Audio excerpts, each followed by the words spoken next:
Grand Rapids, Michigan, the dead of winter, 1996. A private room, a birthday party at its peak, and at the center of it, peeling $100 bills off a roll and pressing them into the hands of the women around his table, sits the birthday boy. He is 16 years old, too young to drive himself home, too young to order a single drink on his own table.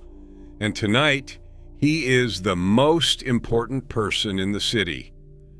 Because look who is on that stage. The Notorious B.I.G., the biggest rapper alive, flown across the country, paid in cash by the kid at that table. The beat drops out. Biggie looks down at him, and he tells the whole room whose night it is. Happy birthday. A boy on top of a world like that, you would think he had nothing but time. He had weeks. Because some of the people clapping along in that room had already decided to take it all. The cars, the money, the life.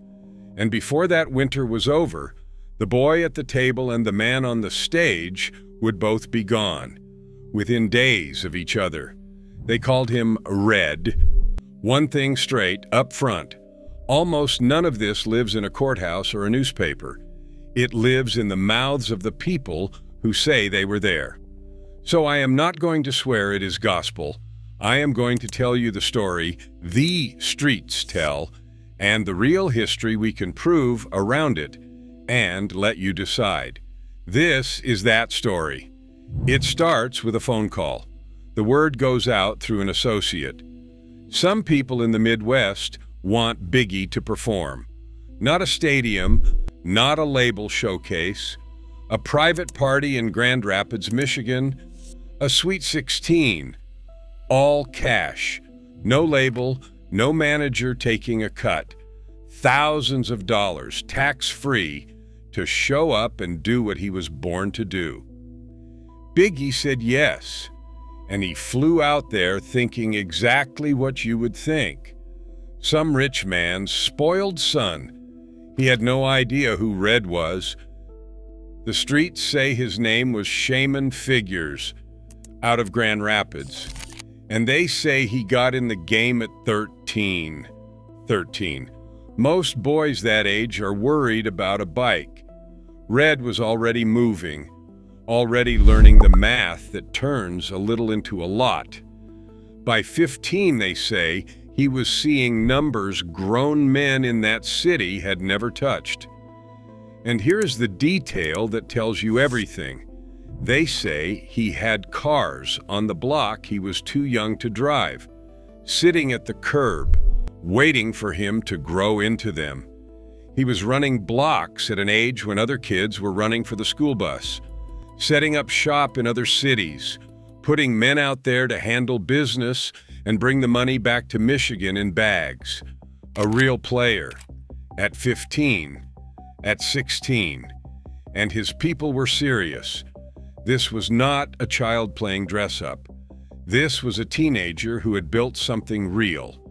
And then, the biggest rapper in America flew in to perform for him. Here's what they say about that night. Biggie and his crew did not have to worry about a thing. The flights, the hotel, the food, the whole entourage, covered. And it was not like today, the old heads will tell you, where a man throws a party and tries to sell you a ticket to it. Back then, when the real money walked in the room, you did not come out of your pocket for anything. Biggie performed. Then they partied all night like he got paid just to come kick it. And somewhere in that night, Biggie looked around, and he saw how the whole room moved when this teenager walked through it. A 16-year-old getting the kind of love grown men should chase their whole lives. Serious men giving him room. Women twice his age drawn to him because he was a teenage millionaire with access to anything. And the rappers, the men with the magazine covers, started to understand something. These dudes from the street were getting the same love, sometimes more, without ever touching a stage, just by walking into a room. Name carrying from city to city, before the internet, on word of mouth alone. That meant something, even to the biggest rapper alive. They say when Red first came into money, he bought sneakers. Not a pair, a dozen. So he never wore the same shoes twice in a week. And when he started driving, he did the same thing with cars. A Lexus, a Monte Carlo, a Tahoe, and the one Grand Rapids still talks about. A candy apple red drop-top Corvette. His own friends told him to slow down. You can't drive them all at once, man. But that was the point. He could. And the reason his name survives is not the cars. It is what they say he did for the younger ones. In Grand Rapids, the old heads did not respect the young bulls. You waited your turn. You stayed in your place. Red broke that.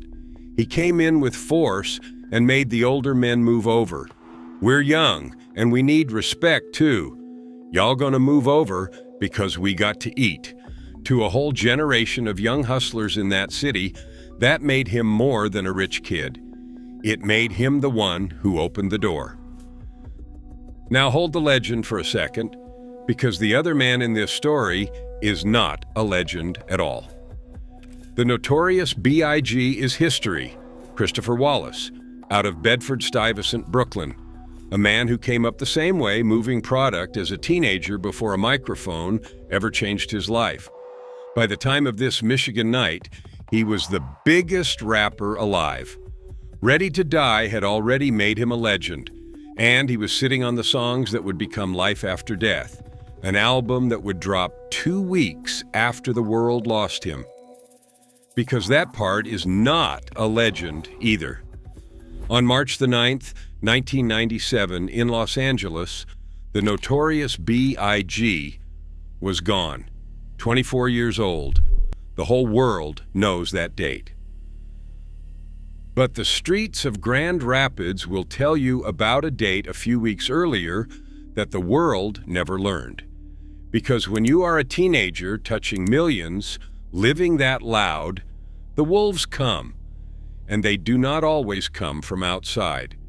The story goes that Red got taken, kidnapped, and the people who say they know will tell you it was somebody close, somebody who knew his moves and gave up the drop, because everybody wanted a piece of what he had.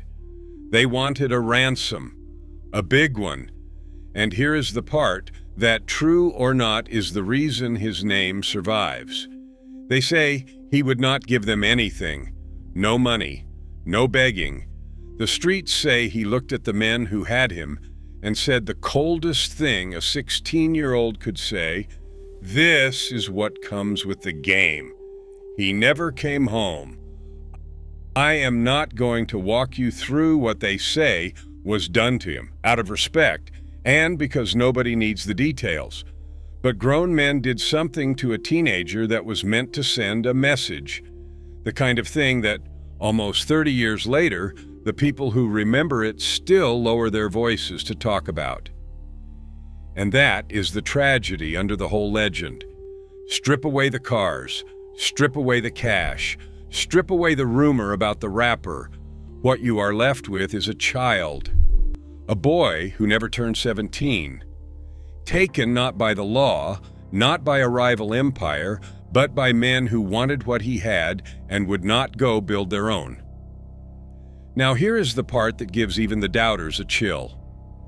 They say Red was gone in February of 1997, and Biggie, that part is history, was gone on March the 9th, a few weeks apart. Two names that, the story goes, shared one unforgettable night in Michigan. One of them the whole world mourned. Front pages, tributes, a record-shattering album 2 weeks later. The other, barely spoken of outside the city that still remembers him. Two people in one room, neither knowing how little time either had left. True in every detail? No one can say. Most of it cannot be proven, and I will not pretend otherwise. But out in Grand Rapids, they will tell you it does not matter, because the part that matters, they swear that part is real. A boy who came from nothing and flew too high, who made grown men move over, and made a generation believe they could be somebody, who, for one winter night, made the biggest star in America fly across the country to perform for him, and was gone before he was old enough to vote. You can be the most important name in your whole world. You can have the cars, the cash, the respect of every grown man in the room. You can make the biggest star in the country fly out just for you. And the streets will still take it all back before you are old enough to drive yourself home. That is the legend of Red, Shaman Figures, a name that out in Grand Rapids outlived almost everything else about him.